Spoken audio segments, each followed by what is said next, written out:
Gamesthetic, everyone. Another wonderful week, episode 75. We are hitting it up this year. As you can tell, I'm Zach, not Alex. Alex is going to be taking off this episode and probably another two or something, so stuff came up. So it's just going to be me, and of course, as always, I have John with me. I got a new chair this time. Yeah, so John's taking over Alex's seat and everything, so having some fun there with the board, seeing as he usually just gets to sit on the couch. Yeah, I got to do stuff now. But even though there is no Alex here, we are going to keep doing the show and doing whatever. And one thing I do need to mention is that we do have a website now, SparkE3.com. If you can go there, join up for free. Members can sign up for free, help support us, get stuff. And if you want, you can become a premium member for $5, and it allows you things like getting access to our premium blogs we do, as well as episodes early, usually a day early. But hey, if you don't want to spend money or anything, just sign up for free. It helps. It really does.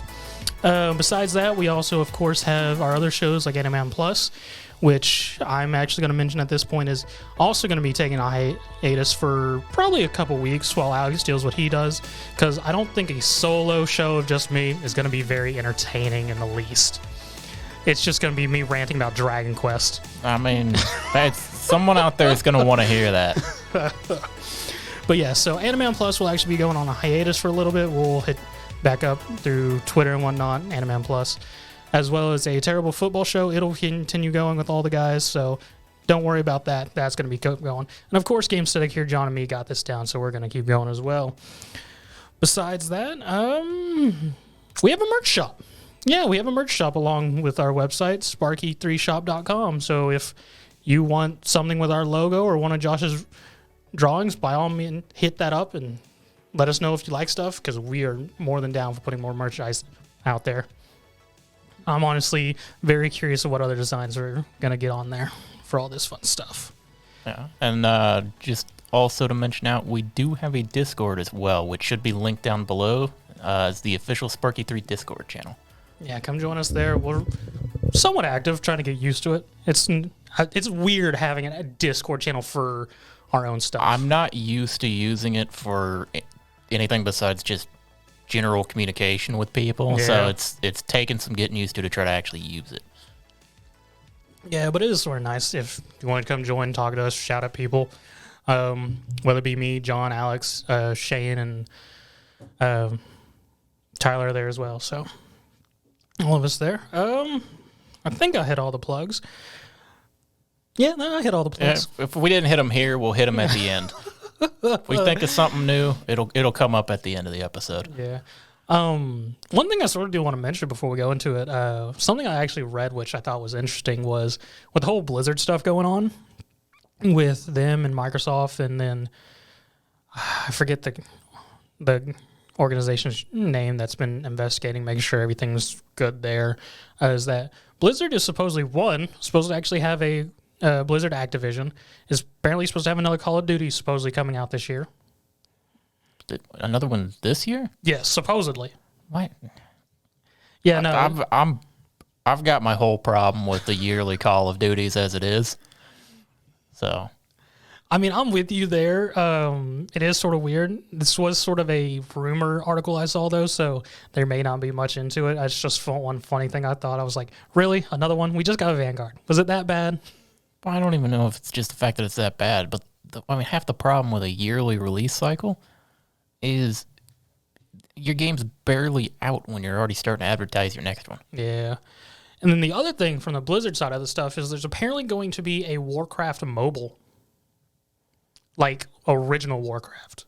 Like the RTS. That's what I wanted to clarify, because I just couldn't process it quick enough. I was like, as RTS, I think I'm okay with that.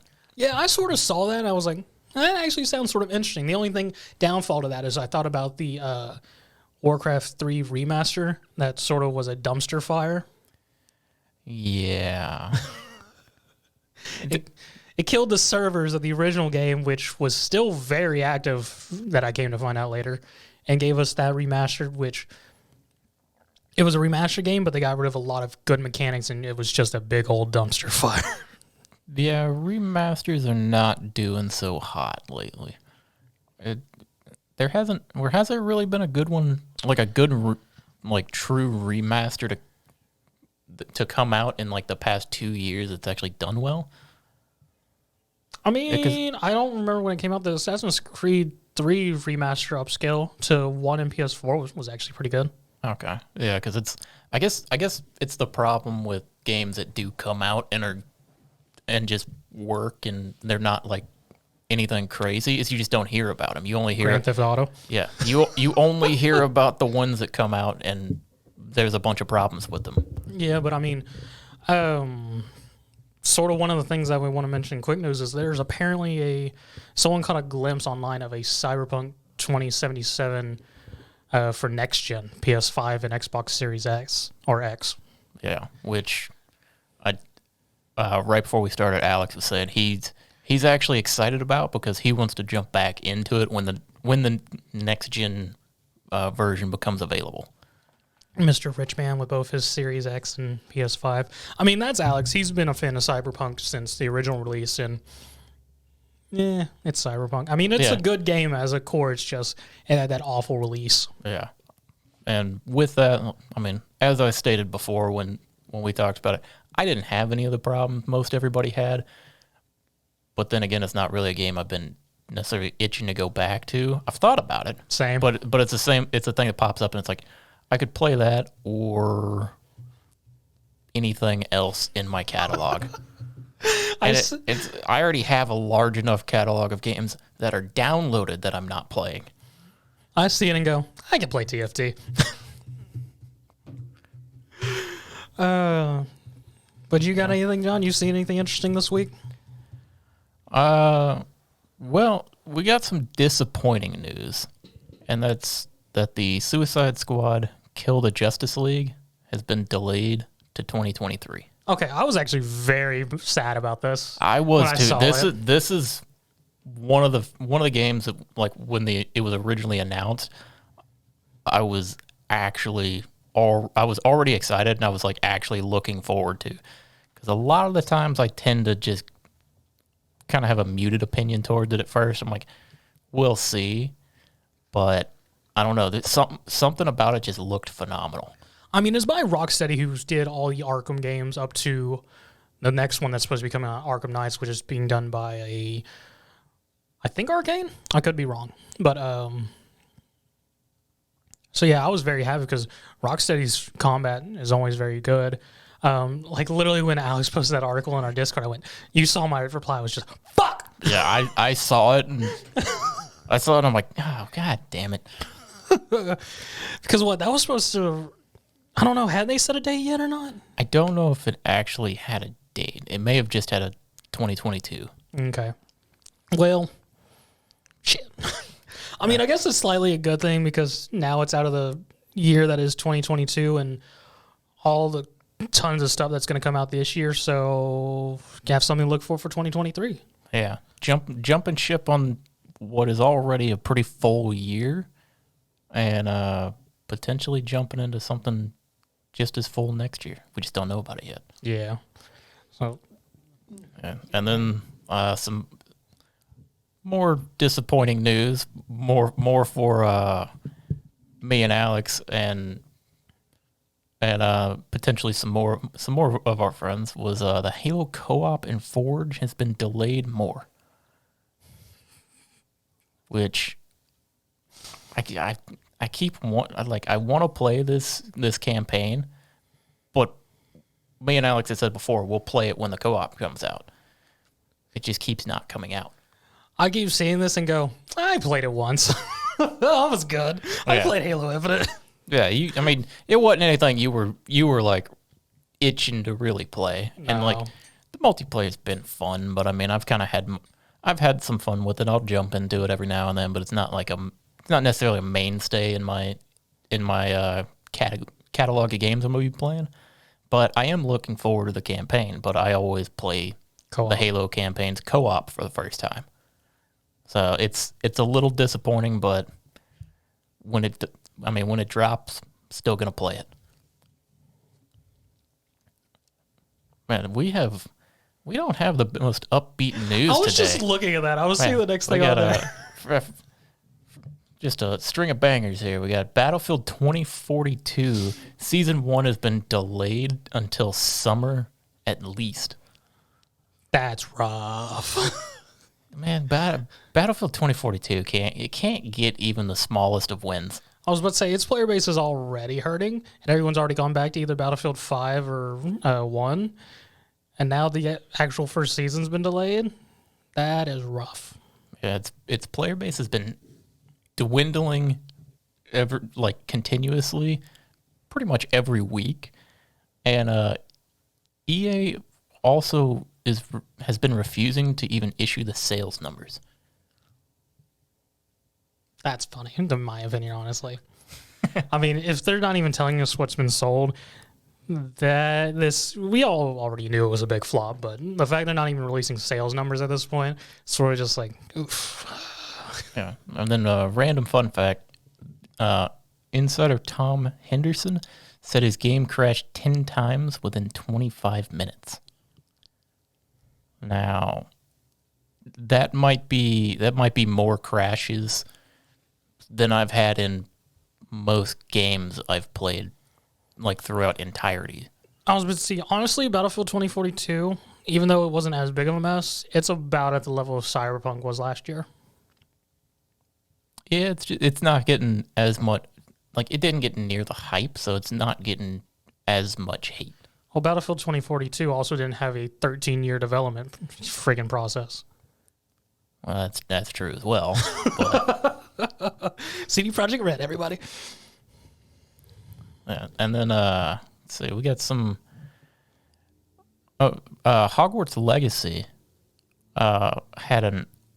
got an art book announced for September, which a lot of people are looking at as a potential release date leak, which seems kind of interesting. Seems kind of weird to announce an art book almost out of nowhere.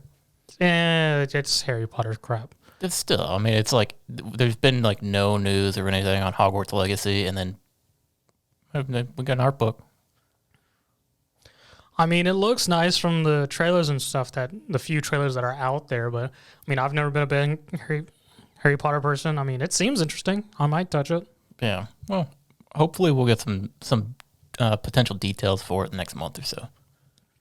Hopefully. We'll see. And then we finally got some fun news. I saw this and I was like, we got some fun news. John's excited. We got MLB The Show 22 coming to Game Pass day 1 and Switch for the first time. I don't remember the last MLB game I played. Which one's the show? The show is basically the only one that there is now. Oh, okay. Yeah, the show is the game is the baseball series that is left. Gotcha. There's it and I'm blanking on the name now, but it's not as like serious of a game. Like the show is the serious baseball game that everybody goes to. Okay. Like for playing a baseball game. It's all we got. So it's the 2K of baseball. Yeah, basically. Gotcha. But yeah, I mean it was just this past year that MLB was on something other than PlayStation, right? Yeah, it just got back to Xbox, was finally able to get over in this past year, and they're already kicking it off with the next release day 1. This is what the people were hoping for and like speculating, like maybe they'll actually do this now that it's coming over to Xbox, and it's happening now. See, now I remember, because I think I did actually play MLB 21. I saw it on sale or something for like $20 and picked it up. I was like, sure, why not? And I think I vaguely remember, because it had been the first time I played a baseball game since like the 64. And I was just like, I know I can pitch. I can't bat for shit. Yeah. I was like, I could never get down the batting in that game. Yeah, no, it's like I pick them up every year. I've gotten the last probably 5 years worth of games, like on PlayStation. So the fact that it's coming over to Xbox day 1 is exciting. And you can play it on your PC? I don't know if you can play it on PC, but even if not, there's a decent chance I'll be looking to get at least a Series S or X at some point soon. So It'll be nice to have the option there. I mean, it'll be interesting to see. I mean, I'm going to be more curious to see how it looks on the Switch. Not great, probably. Because from what I remember of MLB 21, the graphics were very good. It looked very nice and everything. And then I see the Switch, I go, ooh. I mean, hell, half the games that come out on the Switch that are made for the Switch don't run that great on the Switch. Oh, now I'm curious because they say this one's coming to the Switch. Does that mean it's actually going to have a file on there, or is it going to be cloud like a lot of the other big games? I mean, hell, based on file size alone, I would say probably cloud. I'll be curious to see that. But I mean, I think that's all the rumors and stuff like that. I did have one other thing I wanted to throw in there that I thought was funny. So, because we've been messing with Legends this week, I've been on my Switch a lot, and we have the whole N64 emulator thing or what's on it. Did you try that? I almost did. Okay. Because, as everyone knows, I'm supposedly have an addiction for retro gaming, and I have a copy of Thousand Year Door. And I saw that Paper Mario came out, the original Paper Mario. I was like, I never got past like the opening act of that when I was like 8. This might be a good time to just play through the series. Probably not a bad idea. And I was looking at that, I was like, because I didn't realize that it allows you to download the 64 thing without having to pay. You only have to pay once you actually try to use it. Oh, so you can download it and I guess see what's there, but if you try to play something, then it prompts you. Correct. Okay. Which confused me very much because I have a online membership right now, which I keep forgetting about. And I was just looking, I was like, why can I download this? I was like, I don't have the extra. And I just kept messing with it. I was like, did I accidentally buy the extra? And I was confused for like a good 5 minutes while I was downloading this and figuring this out. I was like, oh, it's Nintendo trying to egg you on. It's like, you're almost there. Just a little more money. But speaking of money and things that changing hands, so currently out there and everyone that knows about is the Blizzard Activision being bought up by Microsoft. What some people, hopefully a lot of people saw, may have missed is actually Sony buying Bungie, a well-known company to work solely with Microsoft for a long time, now being bought up by Sony. And I'm pretty sure, from my understanding, this deal has actually already finished, or it's in the process of getting finished. Yeah, I was reading through the article, and the thing that kind of jumped out to me from the way everybody that was in like Bungie and Sony both, the way they were phrasing everything and the way they were talking about the deal, it sounds less of like Bungie being bought out and almost more of like a partnership in a way, because Bungie still is going to have creative freedom. They're still acting independently. They're just being funded by Sony now. Which I seem very interesting, and I failed to mention, the purchase was for $3.6 billion is what's happening with this purchase. And, I mean, that's not necessarily a bad thing from Bungie. I mean, they created a very good franchise here in Destiny, which was, honestly, I never expected to still be talking about Destiny like almost a decade later. Oh, probably more than a decade, because hell, think it's been, what, like 6 years on Destiny 2 or something? Yeah, so it's probably almost close to 2 decades, because, we were actually still in school whenever Destiny came out. It's probably been like 12, 13 years. Yeah, so, I mean, hey, good for Bungie. They have a consistent backer now, because, I mean, back in Halo, they were originally under Microsoft, then separated and made Destiny and everything. And one other article I saw about this that was very interesting is it was a comment from Sony saying they want to actually take Destiny and make a sort of film universe for it, or a series universe. That could be interesting. I think it could be very interesting. I mean, I haven't kept up with Destiny lore and things like that, but just from things I know from the expansion release, that could be a very interesting series or cinemaverse. Yeah, because I don't know if they did any for Destiny 2. I've kind of fallen out of the loop of it, but back when Destiny released, and I think for a couple of they may have done it for an expansion or two, they did these like big like live action sort of trailers for them. Yeah, I remember that for like, and they looked phenomenal. Because what? Then wasn't one of the first ones they did was the Fallen expansion? It may have been for that, or they probably did one for that as well. I just think back to like the original one where they were like when the game was coming out, they had the the big traveling on the moon one is what it looked like. Yes. See, the one that sticks out to me because I really remember is the Fallen one, which wasn't that supposed to be like the original last deal expansion for Destiny 2? It might have been, but you know how it is. I mean, hey, Destiny's going strong. It's still doing good. One thing to note about the deal as well before we get too far off from just actually jumping further into like discussion on it is the deal. Bungie, like I said, will still remain independent and will not be producing Sony exclusives. It will still be a multi-platform.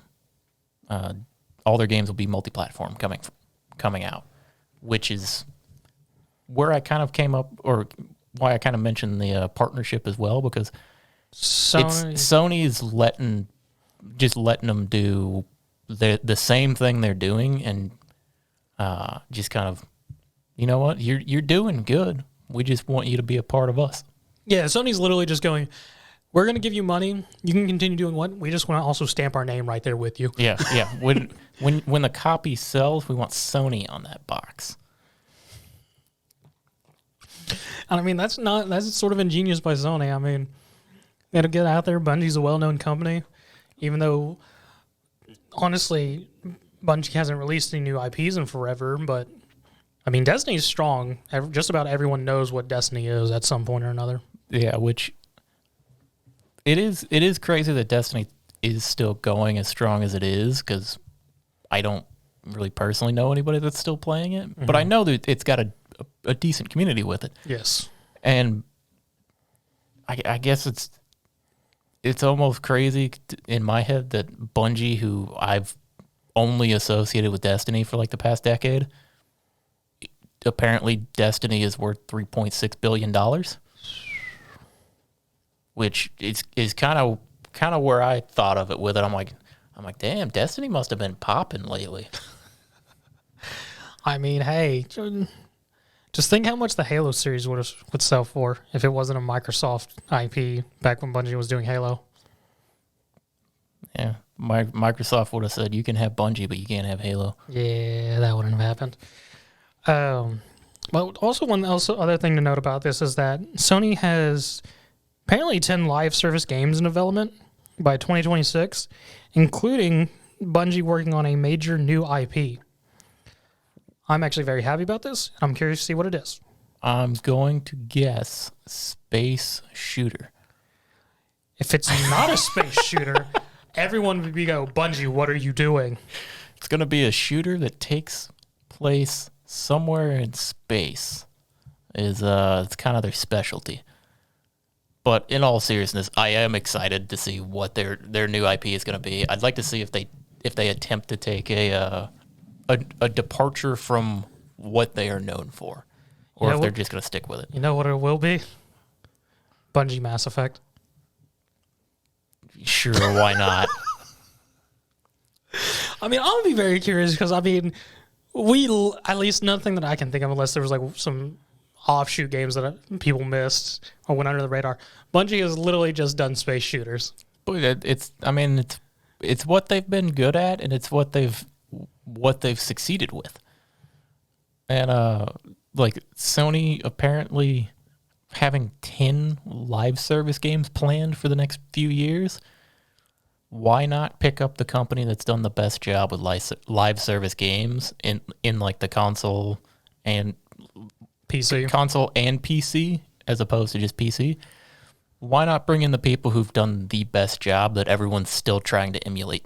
Yeah, because one thing also with this deal is that Bungie is also expected to help with all these live service games going forward. So while Bungie's only actually developing one of them, they will actually have a hand in actually keeping and maintaining at least all these games there's going to be live service from now to 2026, which is going to be ridiculous. Yeah. So, I mean, not a bad idea.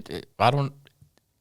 That kind of brings in the question, like, were they already planning... It's like, were they planning to buy them, like, reach this deal with them because they were already thinking about it, or were they looking at the lineup of everything they were preparing and going, we need someone who can actually take care of this? Based on all the details, at least, that have been released, it feels like to me almost like there's been some discussions for a while, and they're just now saying, hey, this is happening. Yeah. It could have been like, hey, we want to do this, but we need someone who's going to be able to actually make it work. Yeah. And then look around and go, I mean, let's go talk. Yeah, because, I mean, Bungie's very good for this because one of the things because Bungie's always very active in their communities and things like that. Because one of the things I remember from Destiny 2 first coming out was their first raid. There was a shot from apparently the Bungie office, them in the break room. They had a big projector and screen, and they had 4 live streams going of groups doing the first raid to see who would beat it first. Oh yeah, I'm pretty sure every time they release a new raid or something like that, the world first teams that are going for it, they basically just they'll have like 12 projectors or 12 big screens up showing it. So I mean, Bungie's always a good company. Here's to hoping nothing bad comes out for them. Stay good, Bungie.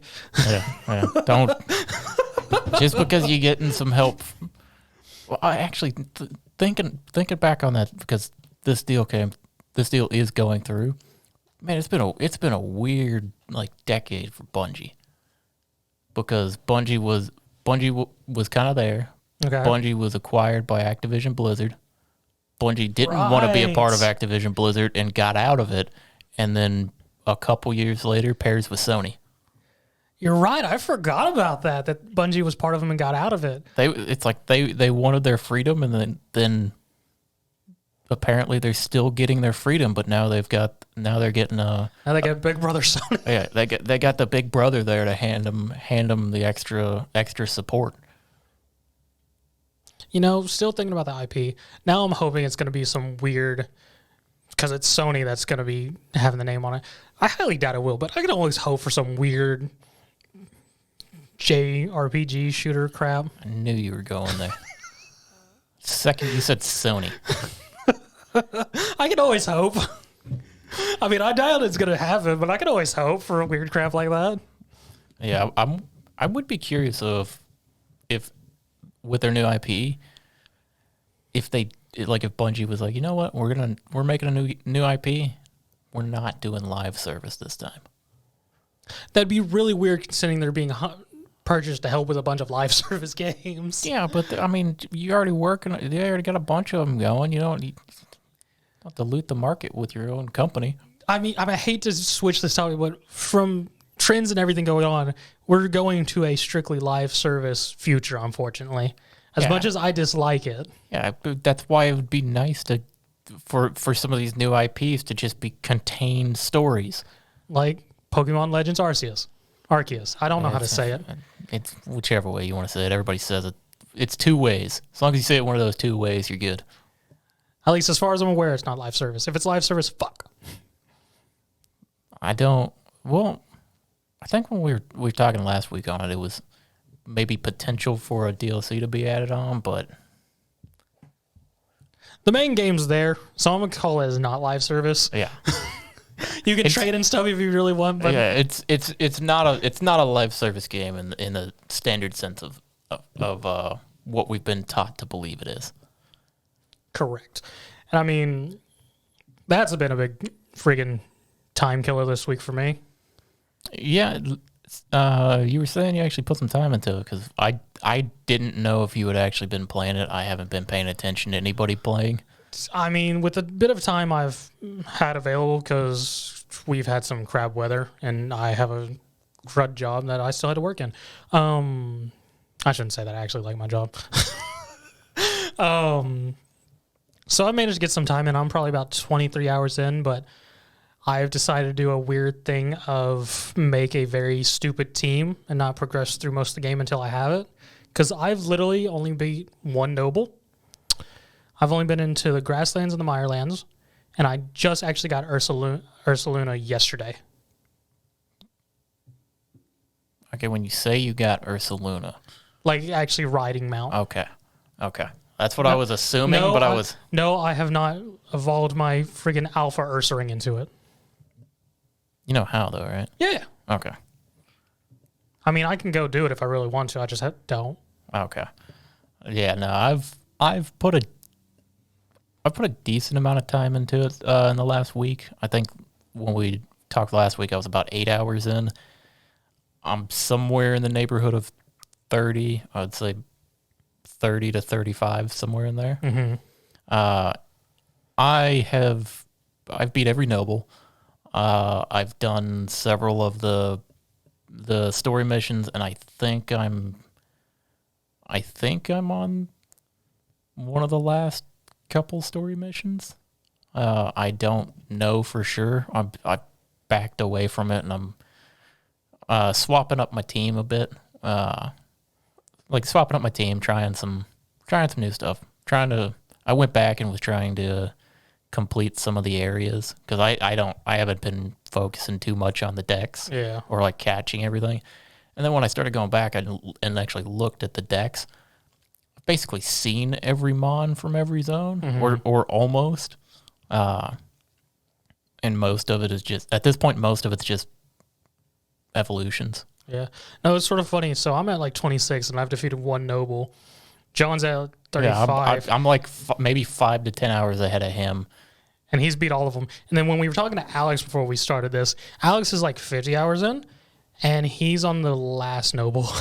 Yeah, I was actually reading some like a report earlier where it was basically a thread of people discussing like their time put versus where they are in the game. And it seems there's a large group of people that are like 30 to 60 hours in the game and have never left the first zone. I could see that. Which, I mean, I can see where people are doing it, but I don't know, man. I've hit a point where I want to complete the game, but I need to level up some, like adjust my team, find some stuff I actually want to use, and then actually level them up to go take on some of these battles. Because when you actually get into the game, man, battles in this game are a bit rough. Yes, they are. They're it's like you don't have to battle often, but it's like the battles, the later you get into the game, with the agile style and strong style moves in this game, it's just like a scrap going on. It really is. It's just, you just spend the entire time trading mons back and forth, and then hope that it's like, and you better have the better team in the end of it. See, that's sort of where I'm at because, as I said, I haven't beat the second noble because I'm trying to build a stupid team I want to complete the game with. So I've fallen into the camp of the dumb joke of Bidoof is the greatest Pokemon there is. So I currently sit with a level 68 Bidoof. And I am currently... You got a level 68 in the second zone? Yeah! The fuck is happening? Oh, you want to know what my Bidoof's moveset is? Sure. Sword Dance, Iron Tail, Crunch, Shadow Ball. Sure, why not? But yeah, no, my STUM team that I've been trying to farm to get is a Bidoof, very specifically a male Bidoof, and then 5 female evolutions. Me not realizing, apparently drawing female EVs is apparently a fucking luck shot because I don't see a lot of those. Are there a lot of EVs in the first 2 zones?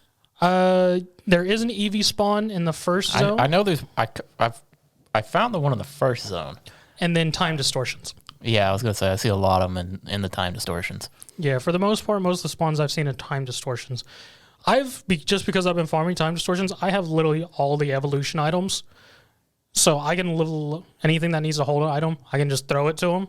It's just sitting in my item box. Yeah, I haven't even done that many of the distortions, and I've gotten most of the evolution items. Yeah, because they just all you have to do is if one shows up, you don't even. if you don't want to catch anything in there, you don't. You just show up, pick up all the items on the ground, and leave. Yeah, just make sure you have enough backspace. Which, goddamn, dude. Fuck that guy. You know how expensive it starts getting? Fuck that guy. How much is your next bag slot? I think it's like 15. Yeah, mine's 20. This is 1,000, by the way. This guy, there's just this one NPC sitting in the headquarters like, hey, kid, I'll show you how to fit more stuff in your bag. Just give me money. Yeah, it starts out at $100 for a bag slot. You know, it's not that bad. And then it starts doubling. It like doubles, and then it doubles again, and then it starts going up. It goes from like 1 to 2 to 4 to 5 to 1,000. You think this is Game Freak's way of saying, hey, kids, watch out for scam artists? It must be. Like, dude, I've started doing, there's a little loop in one of the zones that I just run around in to break boxes and treasure chests and stuff for items. And I'll takes me about 30 seconds to run it. I'll run it, reset the zone, run it again, reset it. Occasionally you get you get a bunch of like items to sell. Occasionally you get like nuggets and things like that to sell. Yeah. But then it's also, you just never have to make balls again. Or at least like a Pokeball, Ultra Ball, the Great Ball, you never have to make them again. I had like 15 Pokeballs or something. I ran this route for like 20 minutes. I got 150. Shoot, I don't even have to do that. I can run around in the grasslands for like 10 minutes, and then I can craft me 100. Yeah, I got tired of doing that, though. I need all my materials for the specialty balls now. I've been farming EVs, and 3 of the evolutions require friendship level. So that's how I've been farming friendship. I just throw them at the ore. Oh, yeah, no, I'm currently working on friendship for an Espeon with a alpha Eevee that I caught. Hey, that's what I did too. I found an alpha Eevee and leveled it to Espeon. Yeah, I'm currently working on the friendship for that. The real funny thing is when I caught an alpha Magikarp. See, I've seen them, but I was just blowing through them. I was just like, hey, alpha Magikarp, I can make him a Gyarados, catch him. You're already level 30. What's wrong with you, man? What are you doing? Yeah, that is one thing in the game, is it's just the first form evolutions that you find especially like in the later zones, because the levels start scaling higher and higher, is you'll find mons that are like level 15 or like that evolve at like level 15. They're level like 60. It's like, okay, all right, you've done fucked up here. I shouldn't be laughing. I got a freaking 68 Bidoof, so. Yeah, but you worked for that. Yeah. It wasn't just flying around or sitting there. Speaking of flying, so if anyone's noticed who's playing Legends, if you look at a flying Pokemon from far away, I honestly can't tell it's a flying Pokemon at times. To me, sometimes it looks like a freaking cardboard box. Yeah, I think because Alex mentioned it before we were getting started here, and the way I described it was, especially in one of the zones, there's a magna zone that flies around in the mountains, and it looks like a Gen 2 sprite. Like if you were to open up your inventory and look at your Pokemon there, that's what it looks like. But none of these mons from a distance, especially in the air, you can get away with a little bit in the water because you can't see it that well. But in the air, they just don't look good. It looks awful. It looks like they're just stuttering around. I mean, it's not a bad game. It's a fun game. But what you and me were talking about last week, some of the articles we said of it being the best game, but the messiest also, is definitely true. Because there's just some weird stuff that, like, for whatever reason, for me, sometimes when I'm battling, it doesn't honestly matter what move I use or whatnot, but sometimes when I use an agile or strong style, my game starts stuttering and it becomes claymation watching it do its whole animation. And then it finally fixes it. I was like, what just happened? What is going on, Game Freak? Yeah. Speaking of something similar to that, I've only noticed it with specific Pokemon, but there's a couple, and a Goodra is the prime example for me, where if I use an attack with Goodra, during the animation, Goodra's body just disappears, and it's just a floating tail doing the attack. It's very distracting. Like I was going to run around with an alpha Goodra that I caught, and I was like, you know what? Not worth it. You didn't want the invisible one? Oh, it was very distracting. I couldn't keep it straight. Yeah. I don't know. I'd probably still run with it. Yeah. But overall, you seem to be enjoying the game. Because I know last time we talked, you were only a couple hours in. Yeah. I mean, it was a very enjoyable game. I'm probably on the side of spending way too much time in lower zones, filling out Pokedex and crap like that. Yeah, I thought I was spending a lot of time in the zones. It turns out, no, I was blasting through. Compared to other people that I've talked to and kind of read about, I'm on the speedy side of getting through things. I was about to say, it's been a week and some days now, and I just the other day did the Ursaluna and unlocked the unknowns. Yeah, I haven't. The unknowns, I catch them when I see them, but I don't look for them too often. I don't look at them either because whenever it had that little scene with the unknown behind you, I was like, I don't want to catch the alphabet again. I don't want to go back to Gen 2. Why are we doing this? Well, there's a couple little quests like that. Like, have you unlocked the wisps yet? Oh, well, yes. The 175 wisps or whatnot. Yeah, however many there are. Yeah, if you... Do you get Spirit Tomb? Yeah, I was going to say, because it's a couple... The unknowns... I don't know if catching them all you get anything in particular, but I know that when you catch them all... like the temple that you originally saw the plaque in for them, unknowns just spawn in there. Okay. Yeah, there's just unknowns in there with a very, very, very small chance at being an alpha. You would never run an unknown in a team. No, but you could catch them. No, I only have 8 pastures. No, you get more. Oh, do you? Yeah. It just keeps going bigger and bigger. That's funny, actually. Oh, I thought the same thing because I was like, man, I'm gonna fill these 8 up in no time, and then I went back and looked at it, and I went, oh, I have 16 now. Oh, that's nice. I mean, that sort of helps me out because I haven't really done it, but shiny farming, you mess with that at all? Seeing as this is apparently the best odds ever in the game. I haven't personally done any shiny hunting. I haven't shiny hunted anything, but I've gotten three full odd spawns. I've only had 1. Yeah, because I had the Carnivine that I talked about last week. Hey, I got the Carnivine. And then I think within an hour of sitting down to play it again, I texted Alex and I was like, I got another full odd shiny, got a Starly this time. and then I was just going around through one of the zones and I got a Bronzor. Okay.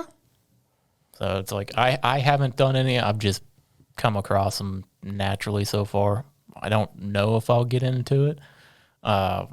Alex has been doing it a lot. Yeah, apparently. Because apparently it's not too hard to, because I mean it's a matter of just getting the mass outbreaks to find the ones you want. And apparently if you're just in the town, you can just go in and out of the town to change the outbreaks. So funny thing about that. So I finally had a mass outbreak after a while, and it was funny because it was Paris.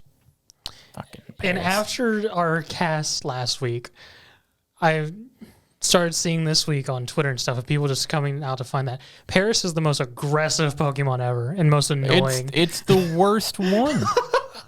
And I was just like, oh, John's not the only one having trouble. Paris is apparently hunting everybody in game. It has no reason to chase you for as much as it does. It's like you don't even get close to it. It's got the sensing range of like a starter. It's pretty funny that I started reading that everyone's just like, there was a comment that was like, trying to trying to find an alpha, Paris is there. Trying to get a rare Pokemon, Paris is there. Trying to get a shiny, Paris is there to fuck your day. Yeah. Oh, by the way, I just thought of this. Have you been collecting any of like the lost satchels or anything when you see them? Oh yeah. Yeah. I finally dropped one.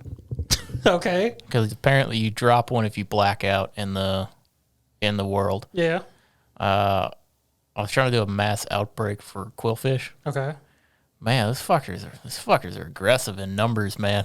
I mean, they're freaking blowfish that shoot out the needles. Yeah, it's like I was just out there. I was trying to like sneak catch some of them, or like catch them because they're aggressive. Yeah. And I was like, I'll just catch some of them real quick. At this point, I just assume everything's aggressive. And man, I did not see a couple of them, and they fucked me up. Tried to run away, and they weren't having any of it. So what happens when you actually drop a satchel? Does it just the game just go, hey, you dropped a satchel? Maybe someone will send it back to you? I don't know if you get the items back, but you lose items in your bag. Like when you pick up when you collect one, it says like, oh, the satchel contained like 17 items or something. Yeah. Yeah, you just lose a random amount of space, like items from your inventory, and a random amount of whatever that stack was. Okay. Like I lost some Ultra Balls and stuff. I lost some Grit Rocks. Lost a lot of like the Grit Pebbles and things like that. That's not okay. No, it wasn't okay. I still don't, I want those back. That was not Using okay. them. It's like of all the things you took from my inventory, that's like the one thing I gave a shit about. The Grit Pebbles. Those things are a pain to find on the lower areas. Yeah, from my experience getting them, it's just like just catch a shitload of mons, release them, and then you can trade them up. Yeah. Or you can sell them. Money. I sell evolution stones at this point. They're not worth near as much. I mean, they're not, but I can at least get rid of them because literally I keep finding water stones, and the only thing that can use a water stone in this game is Eevee to go to Vaporeon. Yeah, you just get a bunch of Eevees and make a bunch of Vaporeons. And do what with them? Trade them to random strangers across the world? No, you just put them in a box. Put them in pasture and watch them walk around. But there's no water. They don't need water. But they look prettier when near water. Oh, by the way, have you walking past the pasture? It'll just have like random mons that are in the pasture there. Man, some of the alphas look fucking goofy. Yes, they do. It's like you'd be walking by it. It's like these giant alphas like standing next to this 3-foot tall fence. It's like that would not hold you. Not in the least. I thought about that when I was walking by the pasture and it showed it was Drifloon. I was looking at Drifloon and I was just like, there's nothing holding you here, Drifloon. You're just chilling here to kidnap children. Yeah, I had I think it was my Alpha Goodra standing next to my Alpha Infernape. Standing there, and I'm just like looking up at him, like, "Holy shit, you guys are big." I do find it funny that in this universe, it's the whole people are scared of Pokemon and everything, and most of the requests hit this home. Like everyone doesn't want to touch Pokemon or whatnot for the most part.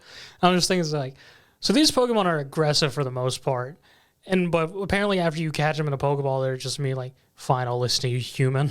But yeah, it's like everybody's afraid of them. You would think that if they turn like. You'd think if the people just turned and looked and saw these giant monsters that I had sitting in the pasture, they'd be like, you know what? Maybe we'll move. Right? Because apparently a Pokeball just automatically puts an obedience spell on all Pokemon. Yeah, which, you speaking of the requests, dude, I'm fucking tired of these requests. Why? They're so annoying. It's all just tedious. I mean, yes. It's all like there's no good payoff for them either. Correct. Like okay, honestly, I'm just mad at one. Later in the game, there's like the Alabaster Ice Peak or some shit. I don't know. It's the snow area. Okay. You clearly haven't gotten there Correct. yet. But there's a snow area, and there's a mission in there for finding a Alolan Vulpix. Okay. Alolan Vulpix is white. Granted, Granted, they're not hard to. They're not hiding. They're just kind of standing in random spots. Okay. Here's the only problem. I was blind and couldn't find the last one, and I like rode and flew around that area and couldn't fucking see it for like 15 to 20 minutes. I'm just flying around going, where the fuck is it? And then it's just standing there. Like, because you know how, or you probably, like from a distance where it's hard to kind of see what it is there. You look and you go, is that a Pokemon or is that a rock? Yeah.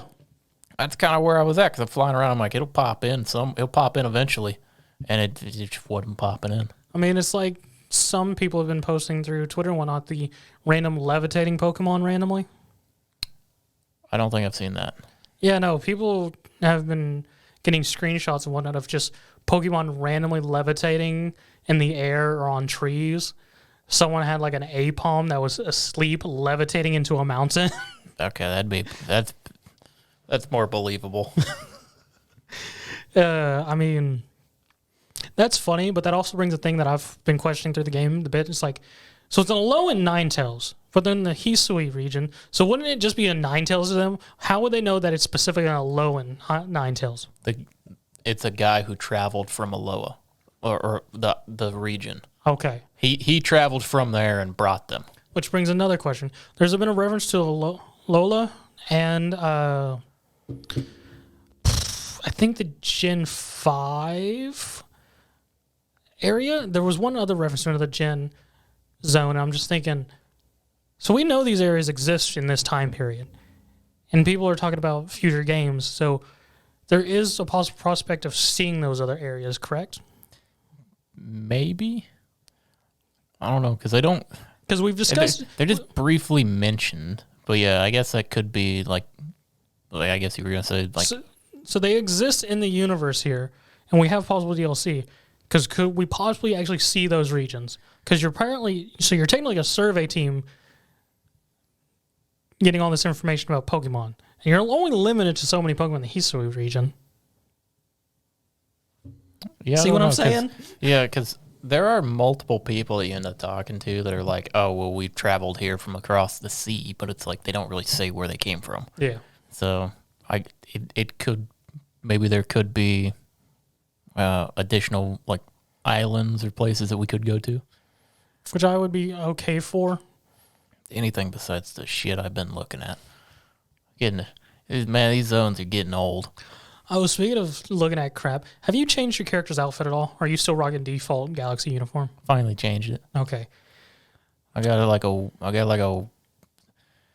I don't know what it was called, but it's like this weird red and white kimono top with, I think I put on some purple, it looked like sweatpants. Okay. But yeah. And then I redid my hair. Oh, I haven't messed with the hairstyles. Oh, yeah. I redid my hair. I got some bright red dreadlocks. So, as soon as I realized that the clothing shop got updated, I got some new clothing. And so my guy's rolling around with like a bowler hat, some glasses, just like professor glasses that sit on his nose. Yeah. And then rocking a open shirt, pants, and shoes. And my color scheme was like blue and orange, then with like a purple bowler hat and whatnot. And during this, I just did it without thinking. I liked how it looked, started going. When I was fighting the first noble, the Kelvar, it dawned on me. Cleavor, sorry. It dawned on me that I accidentally dressed my character, and he now looks like the Big Kahuna from Sun and Moon, who gives you the Pokemon. There you go. So in the middle of the cutscene where you're throwing the last bag, I just started dying laughing because I realized that I've accidentally made my character the Big Kahuna from that. And I was just like, now this entire time I've been playing, I was just like, this is just the adventures of that Kahuna when he was originally a trainer. This is just his journey. And he came from the future, now he's the past, and just progressed on until he finally got the Alola Islands and finally gave 3 Pokemon away to some new trainer. So this is me just like, this is his past. I will say I did a bunch of requests for like update and the clothing and the and like the hairstyles and that. And then Yeah. it's like after I did a bunch of them, I went, oh, maybe I should probably use this. I haven't done any of this yet. So I had just started looking at it. It's one of the last things I did when I was playing yesterday. Yeah, but so I want to know. So after having a week and some days, what would you rate this game at this point? Let's say out of 10. Mine, I'm gonna preface this by saying mine is gonna be a little bit different than probably what most people would be because I've been having a lot of fun with this game. I've enjoyed this a hell of a lot more than I did like Sword and Shield and the last couple Pokemon games that came out. But I've hit a point where I'm still playing it, but I don't know if I'm having fun. Okay, I sort of get what you're saying. I don't know if I'm having fun while playing it, but I still keep playing it.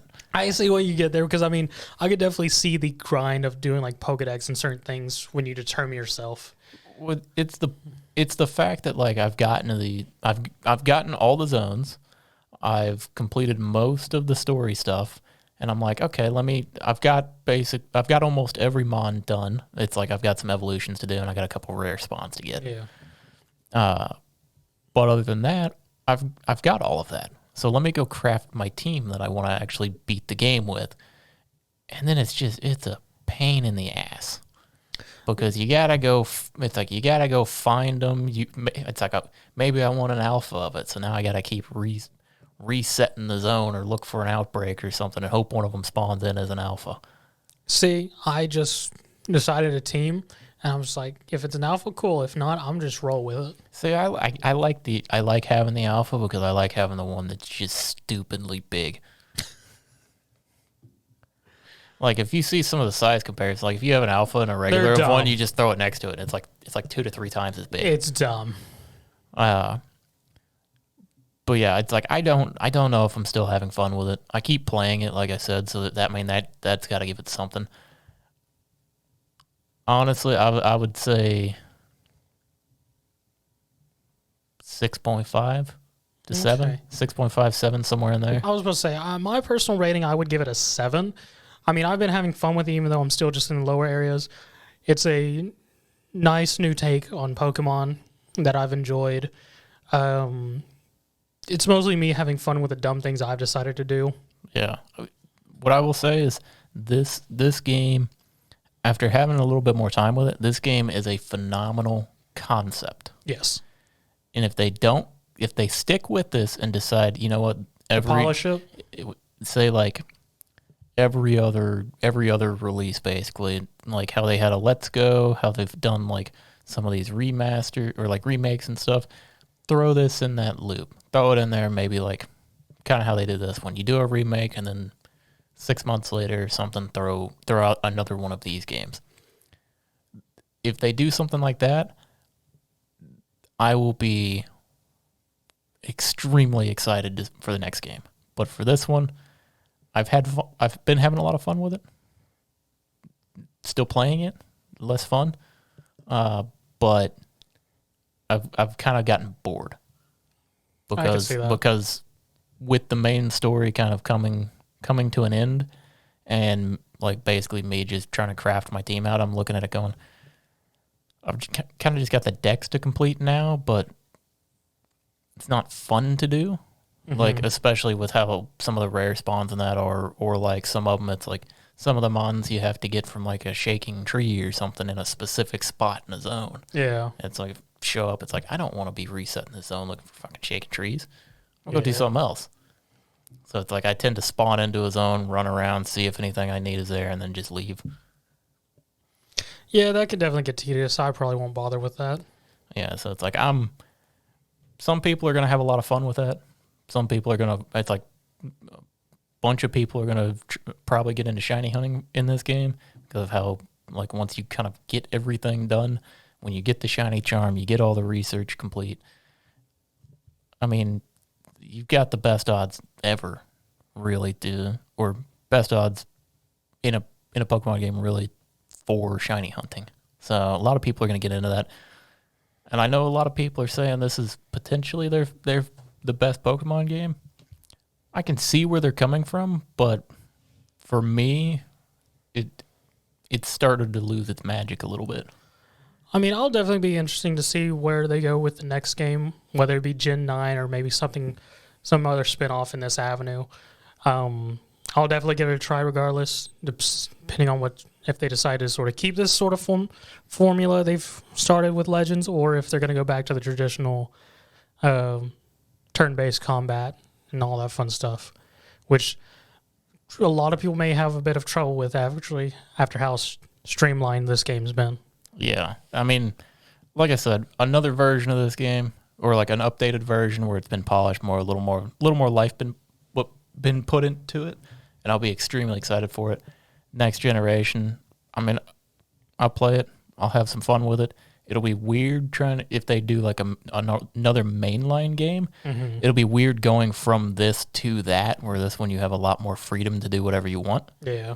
So that might, I don't know if that's going to hinder them or hinder that at all, because kind of the flexibility and the freedom is part of what everybody's loving about this game. Yeah. So other than the Parises. Yeah, true. But for the next game they come out with, I'll pick it up, I'll play it, and I guess see what it's gonna be. Hopefully later this year. Hopefully Switch has a better processor by then. Man, I just something.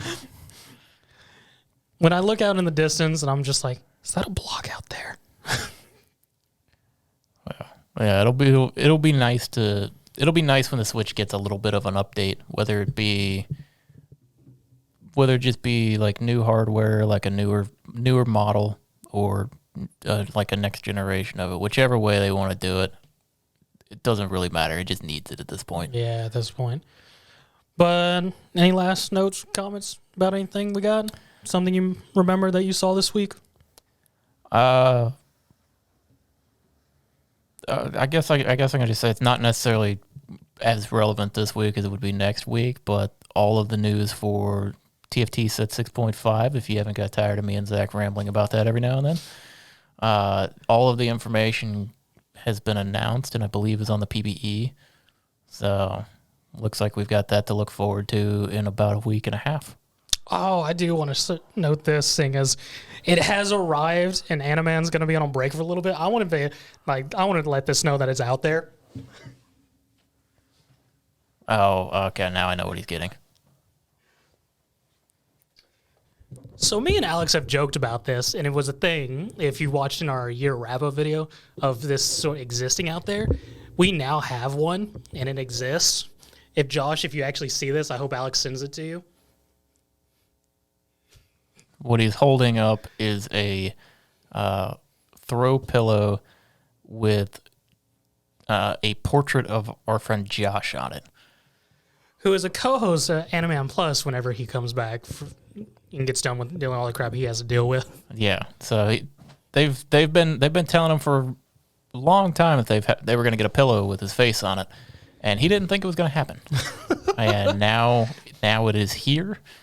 And was honestly kind of shocking when I walked in the room. That exists on our guest couch now. So that's a thing.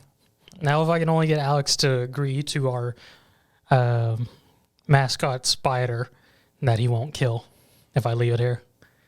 See, what you do is you just, right before he sits down, the next time he's on, put it on the webcam. If I do that webcam is gone. And we got to buy a new one, and I don't want to do that. It'd be funny, though. I mean, it would be funny. Just aim that one over there, over here. But if we got nothing else, I think that's about time to wrap it up. If you got nothing else? No, at this point. I would just like to say, if you've made it all the way through the episode, thanks for joining us. And, yeah. I lost it.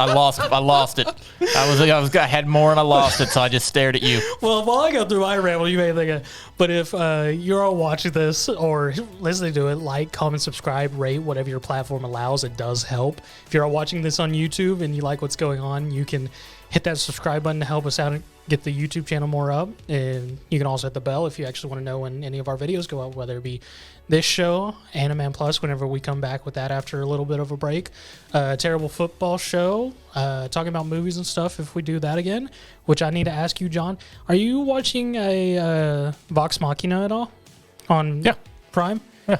Cool. We may need to do an episode on that because I've been enjoying that. I've been watching that as it releases. Okay.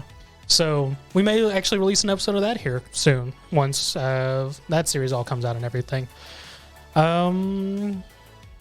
got the website, SparkE3.com. Go check that out if you want to help support us, whether as a free member or a premium member. It would be great so we can get that all going. And, of course, our merchandise store, SparkE3shop.com, where you can buy our logos and other weird stuff on shirts, hoodies, mugs, fanny packs. Yeah, just anything we can come up with will end up on there at some point. More or less. But, yeah, any of that does help. SparkE3.com and YouTube.com/SparkE3 to help subscribe on YouTube. Yeah. And just finish it off by saying, once again, thank you for making it all the way to the end with us. And hopefully next week we'll see you come back. And thank you, everyone. Bye. Bye.